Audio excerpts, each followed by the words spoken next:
السلام علیکم ورحمۃ اللہ وبرکاتہ۔ الحمدللہ رب العالمین والصلاة والسلام علی سید الانبیاء والمرسلین نبینا محمد وعلی آلہ واصحابہ اجمعین، اما بعد۔ قال اللہ تعالی اعوذ باللہ من الشیطان الرجیم ثم اورثنا الکتاب الذین اصطفینا من عبادنا۔ معزز سامعین و ناظرین، پرسوں اسی آیت کریمہ سے متعلق کچھ گفتگو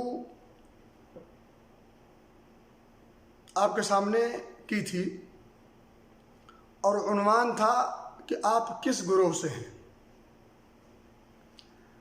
معزز سامعین و ناظرین، اسی آیت کریمہ کی تفسیر کا مطالعہ کرتے ہوئے المصباح المنیر فی تہذیب تفسیر ابن کثیر، یہ شیخ صفی الرحمن رحمۃ اللہ علیہ کے اشراف میں مختلف علماء کی کمیٹی کے ساتھ اس کی ترتیب اور تفسیر ہوئی ہے۔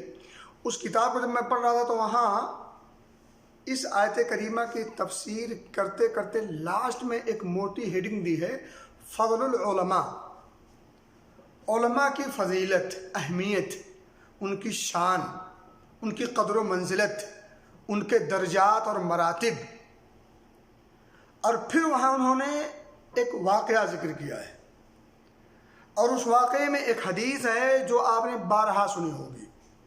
حضرت ابو الدرداء رضی اللہ تعالیٰ عنہ، یہ مسند احمد، ابو داؤد، ترمذی، ابن ماجہ وغیرہ میں ہے، اور شیخ البانی رحمۃ اللہ علیہ نے مسند احمد ابو داؤد میں صحیح قرار دیا ہے۔ بہرحال بعض سند کے حساب سے یہ ضعیف بھی ہے، لیکن اس کے شواہد اور کے حساب سے یہ حدیث بالکل صحیح ہے، اور آپ نے بارہا سنی ہے۔ ذرا سنیے قصہ یہ ہے، راوی قیس بن کثیر کہتے ہیں کہ ابو الدرداء رضی اللہ تعالیٰ عنہ دمشق میں تھے۔ وہاں ایک آدمی پہنچتا ہے مدینہ سے، اور ان کی خدمت میں پہنچ کر عرض کرتا ہے کہ میں آپ کے پاس آیا ہوں اس لیے کہ مجھے خبر چلی ہے، مجھے پتہ چلا ہے کہ آپ کے پاس ایک حدیث ہے۔ ذرا غور کریں، میں مدینہ سے آیا ہوں، جو مدینہ الرسول ہے صلی اللہ علیہ وسلم، وہاں سے ایک حدیث کے لیے آیا ہوں۔ جب انہوں نے یہ گفتگو فرمائی تو ابو درداء رضی اللہ تعالی عنہ نے ان سے سوال کر لیا، دو سوال کیا۔ میرے بات دوستو، سوال یہ ہے کہ فما جاء بک تجارہ، کیا تم تجارت کی غرض سے تو نہیں آئے ہو؟ او قال لا، اس نے کہا کہ نہیں ایسی کوئی بات نہیں ہے، میں تجارت کی غرض سے نہیں آیا ہوں۔ انہوں نے فرمایا کہ قال ولا جاء بک غیرہ، کیا اس کے علاوہ کوئی اور غرض و غایت تو نہیں، کوئی اور مقصد تو نہیں؟ یعنی تجارت سے ہٹ کر کسی اور مقصد کے تحت تم یہاں دمشق تو نہیں آئے ہو؟ جب اس نے کہا لا، نہیں ایسی کوئی بات نہیں ہے، تب انہوں نے کہا کہ فإنی سمعت رسول اللہ صلی اللہ علیہ وسلم یقول، کہا اب سنو، دیکھیں پہلے سوال کیا، سوال کر کے بالکل وضاحت طلب کر لی کہ واقعتاً یہ شخص آیا ہوا ہے صرف اور صرف حدیث کے حصول کے لیے، علم کے حصول کے لیے۔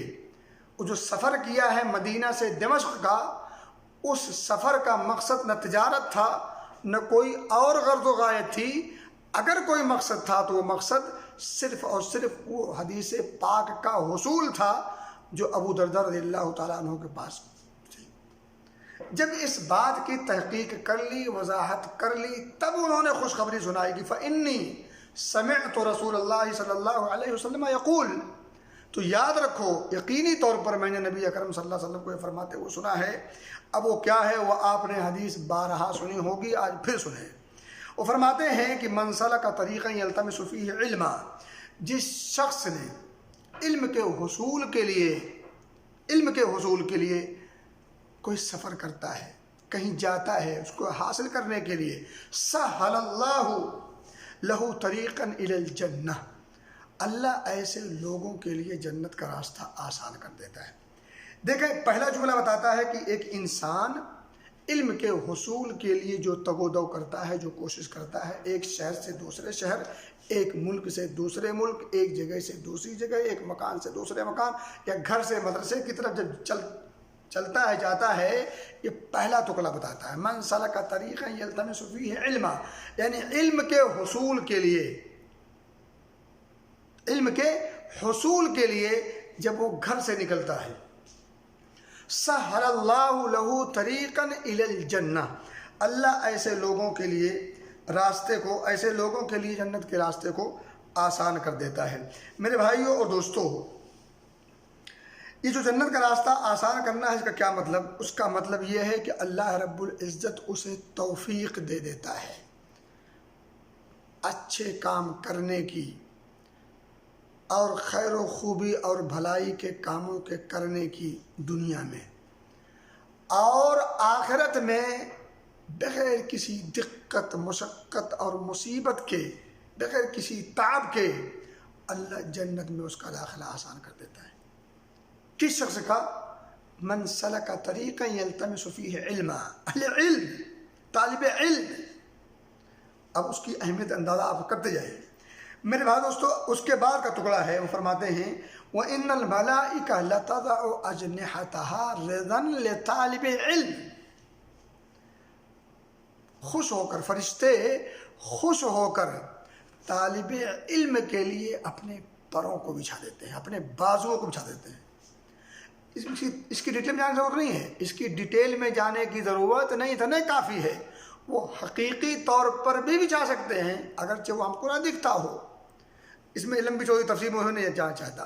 تو میں کہہ رہا تھا کہ فرشتے اپنے بازو، اپنے پر بچھاتے ہیں طالب علم کو خوش کرنے کے لیے۔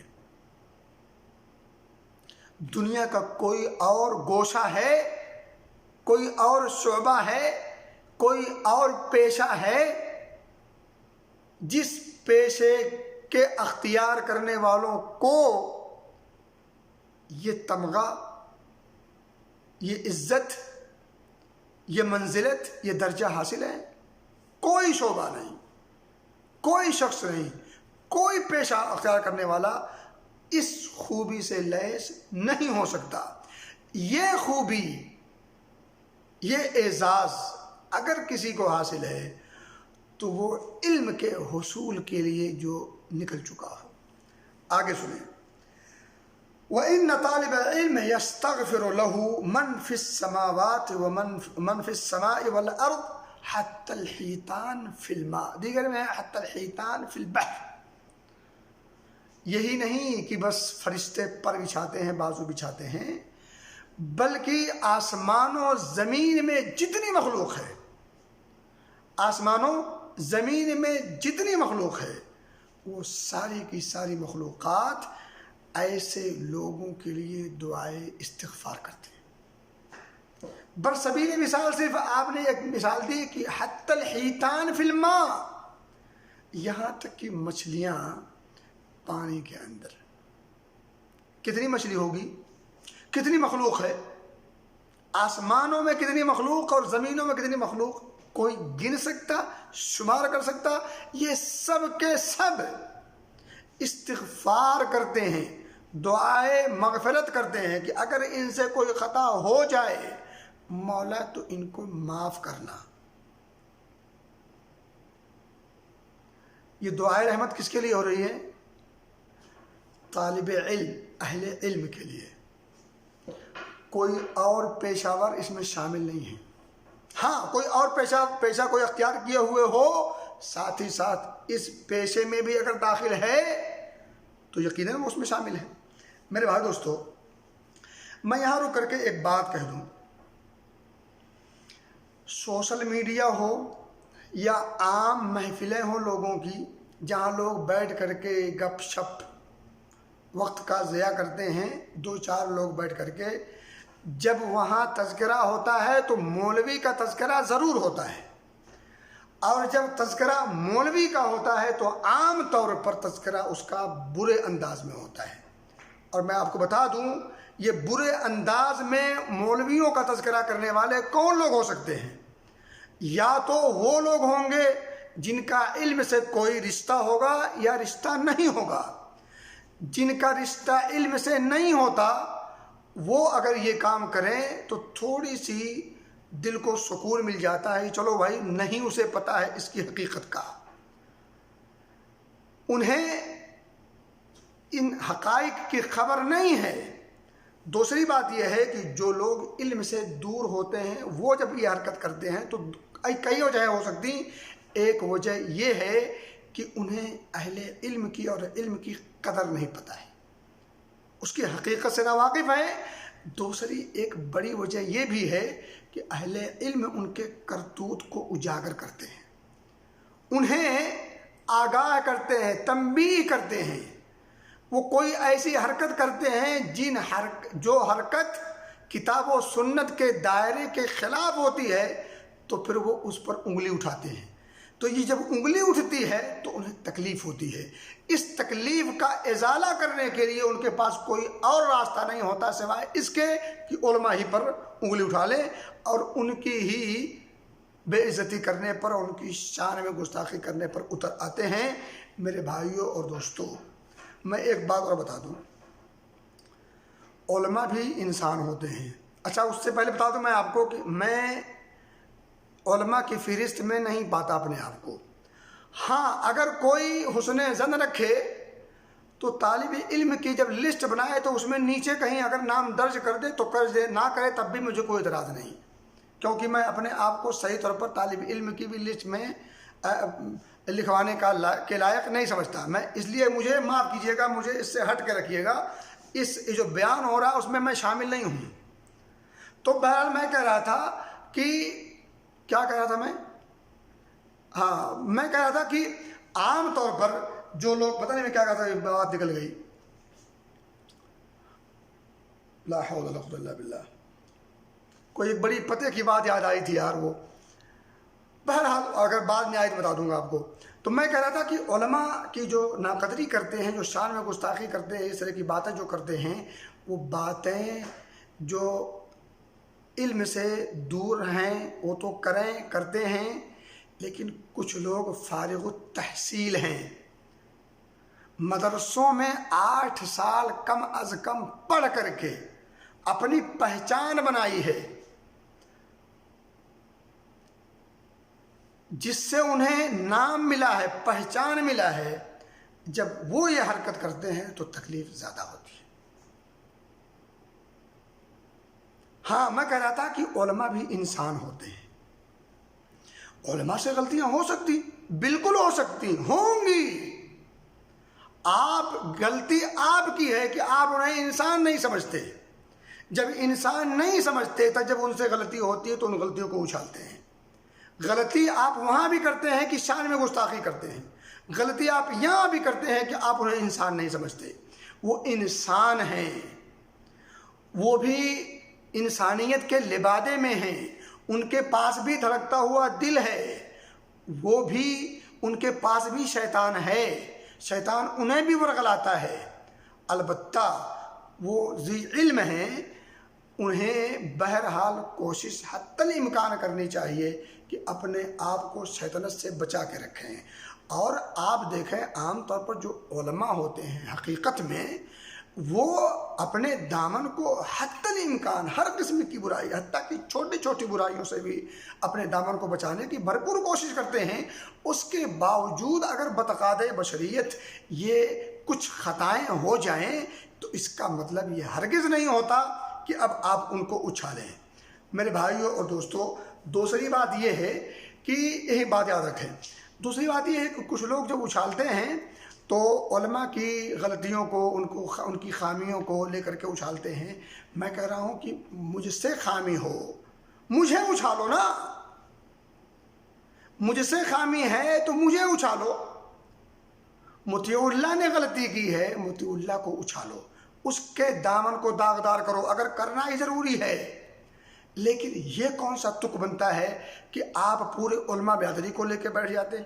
علماء ہوتے ہی ایسے ہیں، یہ تو حرام خور ہوتے ہیں اور یہ ایسے ہوتے ہیں، وہ ویسے ہوتے ہیں۔ میں کہتا ہوں ہزاروں آپ کو ملیں گے جو حرام خوری کرتے ہیں، ہزاروں آپ کو ایسے ملیں گے جو بد نظری کے شکار ہیں، ہزاروں آپ کو ایسے ملیں گے جو حاسد بھی ہوں گے، ہزاروں آپ کو ایسے ملیں گے جو طرح طرح کی گندگیوں میں ملوث اور لت پت ہوں گے، لیکن آپ کو لاکھوں مل جائیں گے یا کم از کم ہزاروں مل جائیں گے جن کو دیکھ کر آپ احساس کرتے رہ جائیں گے۔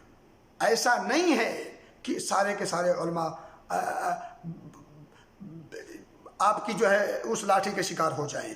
تو میں یہ کہہ رہا تھا کہ علماء کو بھی آپ انسان سمجھیں، اور اگر ان سے غلطی ہو اچھالنا چاہیں تو ان کو اچھالیں، ان کے دامن کو آپ پکڑیں، نہ کہ کوئی ایسی ٹپنی کریں، ایسی تنقید کریں جس سے پوری علماء برادری اس کی زد میں آتی ہو، پوری علماء برادری کی شان میں گستاخی ہوتی ہو اور ان کی توہین ہوتی ہو۔ ایسے الفاظ اور ایسے طریقے نہیں اختیار کرنا چاہیے جس سے سارے کے سارے علماء اس لاٹھی کے زد میں آ جائیں، اور پھر آپ کے جو کیچڑ جو آپ نے اچھالا ہے اس کیچڑ کی زد میں سارے کے سارے علماء آ جائیں، اس میں عام بھی آ جائیں، خاص بھی آ جائیں، اس میں اللہ والے بھی آ جائیں، اور اس میں جو گنہگار ہیں وہ بھی آ جائیں، یا جن کی گناہ زیادہ ہیں وہ بھی آ جائیں۔ ایک لاٹھی سے سب کو ہانکا نہیں جاتا۔ اس لیے اگر آپ کسی عالم سے بدظن ہیں، کسی عالم کے کرتوت سے آپ بدظن ہیں، بدظنی کے شکار ہیں، یا اور بھی کوئی مسئلہ ہے، تو آپ اس کی تنبیہ کریں، آپ اس کو برا بھلا کہیں، آپ اس کی توہین کریں، آپ اس کی شان میں گستاخی کریں، آپ اس کی عزت پر بٹا لگائیں، مگر اس کو بنیاد بنا کر کے آپ سارے علماء کو لپیٹ لیں اور سارے علماء کو گھسیٹ لیں۔ یہ بہت بڑی گھناؤنی اور گندی حرکت ہے، اور اس حرکت پر جتنا بھی مذمت کی جائے اس حرکت کی اتنا کم ہے۔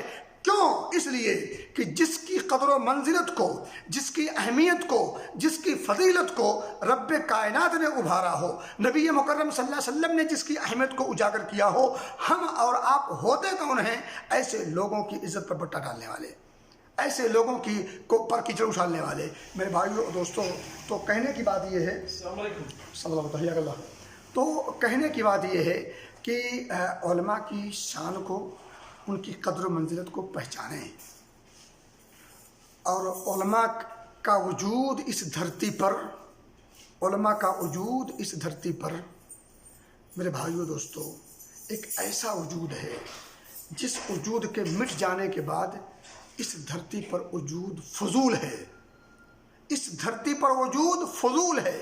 جس دن یہ نہ رہیں اس دن اس دھرتی پر خیر باقی نہیں رہے گا۔ تو اس لیے جو اہل علم ہیں وہ علماء پر جو اچھالتے ہیں وہ ذرا اپنے قلم کو، اپنی زبان کو ذرا حساب سے۔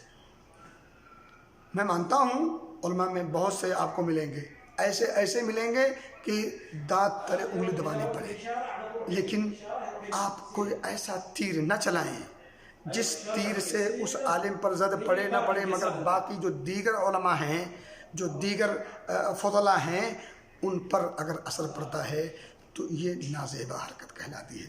بہرحال میں کہہ رہا تھا کہ اہل علم کے لیے، طالب علم کے لیے آسمان و زمین اور سمندروں کے اندر، پانی کے اندر، بحر کے اندر موجود مچھلیاں استغفار کریں۔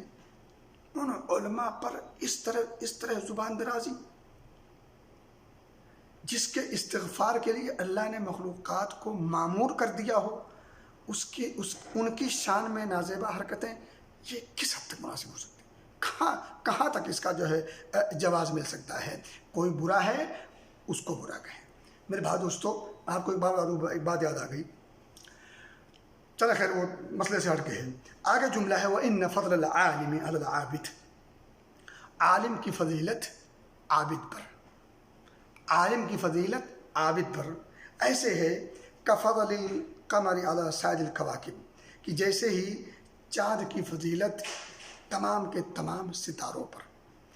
چاند ہے ایک اور ستارے ہیں، چاند ایک ہے، ستارے ہزاروں ہیں، لاکھوں کروڑوں، ان گنت بے شمار ہیں۔ بے شمار ستاروں پر جو فضیلت اس چاند کو حاصل ہے اسی طرح سے عالم کی فضیلت عابد پر ہے، عالم کی فضیلت عابد پر ہے۔ اچھا، یہاں میں آپ کو ایک بات اجاگر کرتا چلوں اور بتاتا چلوں کہ میرے بھائی دوستو، عالم اور علم سے مراد وہ علم ہے جو علم نافع ہو اور اس کے اصول اور قواعد صحیحہ کو اچھی طرح سے جس میں سمجھا پرکھا پڑھا جائے، ٹھیک ہے، تو علم نافع ہو اور اس کی تمام اصول و قواعد کو صحیح انداز میں سیکھا جائے اور اسے امت تک پہنچایا جائے۔ اور اسی طرح سے میرے بھائیو اور دوستو، یہ جو عابد ہوتے ہیں، عابد کی بھی ذمہ داری ہے کہ وہ علم شریعت اس حد تک حاصل کر لے جو اس پر ضروری ہے۔ ہمارے معاشرے میں بہت سارے آپ کو عابد ملیں گے جنہیں عبادت کا شوق تو ہے، عبادت کا شوق تو ہے، مگر عبادت کے نہ طریقوں کا علم ہے، نہ اس کی معلومات ہے، نہ اس سلسلے میں ان کو موٹی موٹی چیزوں تک کا بھی علم نہیں ہے، تو یہ بہت بڑی بدنصیبی کی بات ہے۔ دوسری بات میں آپ کو بتا دوں، اسی فضل العالم والعابد کے حوالے سے بڑی اہم اور پتے کی بات ہے۔ یقین رکھیں کہ علم کا کمال عالم کی ذات سے نہیں ہے۔ علم کا کمال کہ اگر کسی انسان کے اندر اس کا اپنا ذاتی علم ہو تو یہ کمال نہیں ہے، خود اس نے پتہ نہیں دیگر راستوں سے حاصل کیا ہو تو یہ نہ یہ علم ہے اور نہ یہ کمال ہے، پھر کیا ہے؟ ذرا غور کریں، غور کرنا ہے یہ کہ بل بما تلقاہ عن النبی صلی اللہ علیہ وسلم، نبی اکرم صلی اللہ علیہ وسلم کے توسط سے جو چیز حاصل کی گئی ہو، جو علم حاصل کیا گیا ہو، جو علم نافع حاصل کیا گیا ہو، وہ مراد ہے۔ اس کی وجہ سے صاحب علم کی فضیلت ہے۔ صاحب علم کی ذاتی طور پر اگر کوئی علم حاصل کر لے اور یوں ہی ادھر ادھر کی باتیں حاصل کر لے اور بہت ساری جو ہے چکنی چپڑی باتیں سیکھ لے اور اس کی بنیاد پر لوگوں کو اپنے علم کو جتائے، اس کی وجہ سے اس کو کمال حاصل نہیں ہے۔ کمال اس لیے اسے حاصل ہے کہ اس نے جو کچھ سیکھا ہے اللہ کے رسول صلی اللہ علیہ وسلم کے مصدر سے سیکھا ہے، ٹھیک ہے۔ اب میں آپ کو بتاؤں کیسے۔ اس حدیث کی جو الفاظ ہیں کہ حدیث کے جو الفاظ کا فضل القمر علی سائر الکواکب، قمر کی فضیلت ستاروں پر، عالم کو قمر کہا اور عابد کو کواکب کہا، اور قمر کہا، شمس نہیں کہا، سورج نہیں کہا۔ کیوں؟ یہی نقطہ غور کیجیے گا، کیونکہ چاند بھی سورج سے استفادہ کرتا ہے، چاند سورج سے استفادہ کرتا ہے، عالم نبی اکرم صلی اللہ علیہ وسلم سے استفادہ کرے۔ جس طرح سے چاند سورج سے مستفاد ہوتا ہے، اس کو روشنی سورج سے ملتی ہے،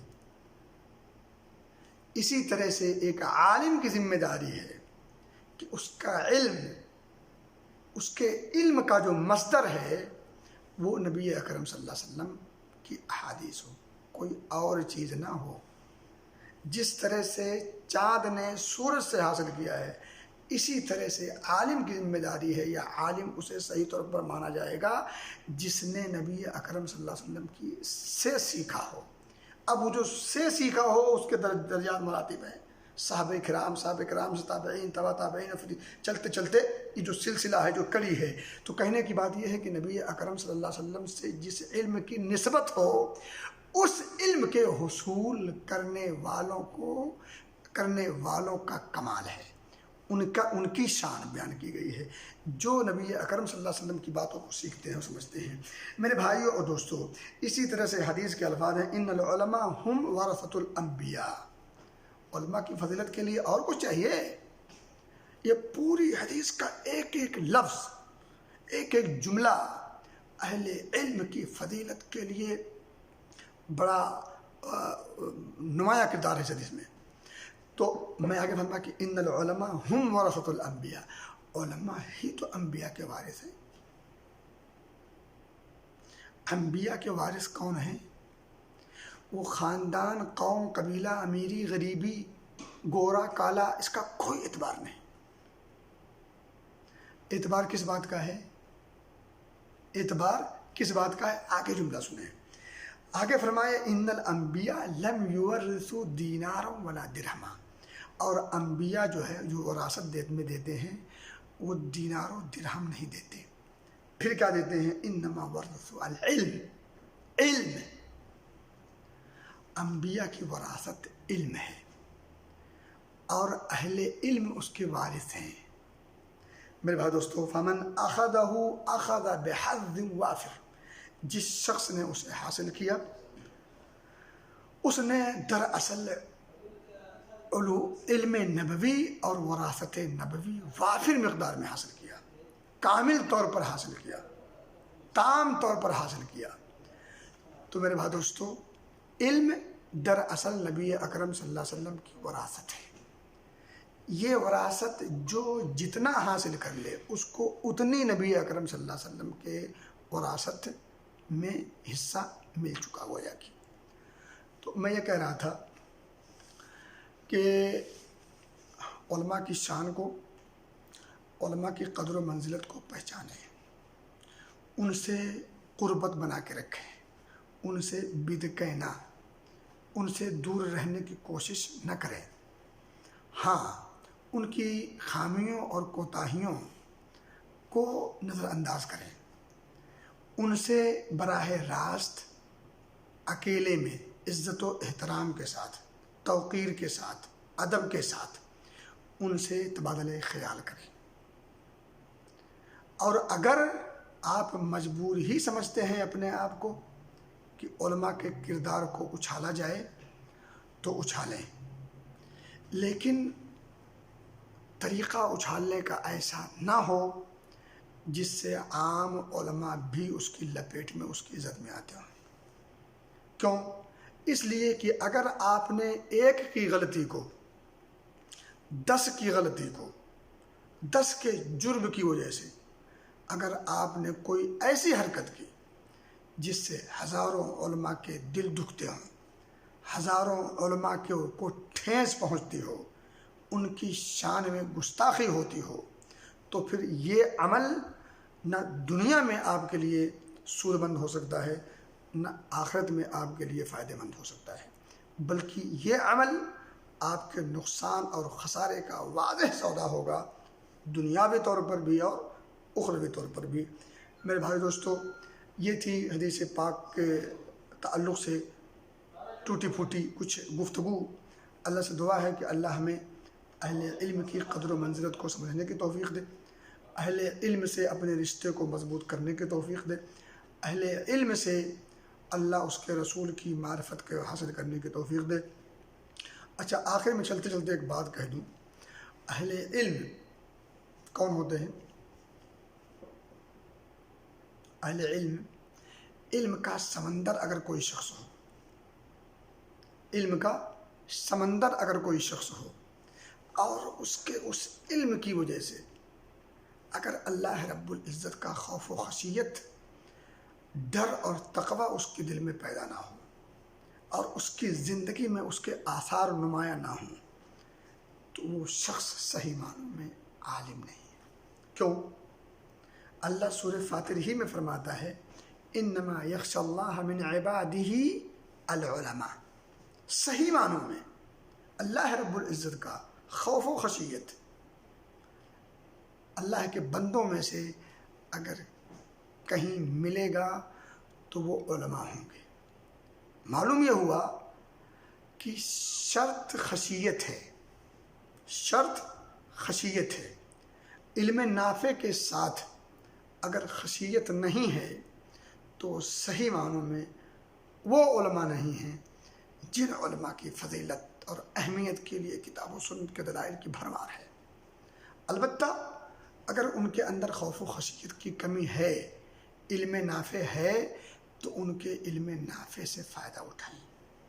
انسانیت کو اس سے فائدہ ہوگا، انسانیت کو ان سے فائدہ اٹھانا چاہیے، لیکن چراغ تلے اندھیرا ہوگا تو اس سے وہ خود تو فائدہ نہ اٹھا سکے، لیکن انسانیت کو عوام کو اس سے فائدہ اٹھانا چاہیے۔ بہرحال علم کی اور اہل علم کی بہت ساری قسمیں ہیں، میں نے کوئی تفصیلی اور کوئی جامع گفتگو نہیں کی ہے، یہ کچھ باتیں تھیں جو اس آیت کی تفسیر کو پڑھتے ہوئے میرے سامنے سے گزری، جو میں نے آپ کے سامنے اپنے زبان میں اپنے انداز میں پیش کرنے کی کوشش کی ہے۔ اللہ سے دعا ہے کہ اللہ مجھے بھی، تمام سامعین و سامعات کو، تمام لوگوں کو جن تک یہ بات پہنچے ان تمام کو ان باتوں کو سمجھنے کی توفیق دے، اور اس میں جو باتیں کہی گئی ہیں اگر واقعتاً کتاب و سنت کے مطابق ہیں تو اللہ ہمیں انہیں ان پر عمل جامہ بنانے کی بھی توفیق دے، اور ہمیں زندگی اسلامی اصولوں کے مطابق گزارنے کی توفیق دے، آمین۔ وآخر دعوانا الحمد للہ رب العالمین، والسلام علیکم ورحمۃ اللہ وبرکاتہ۔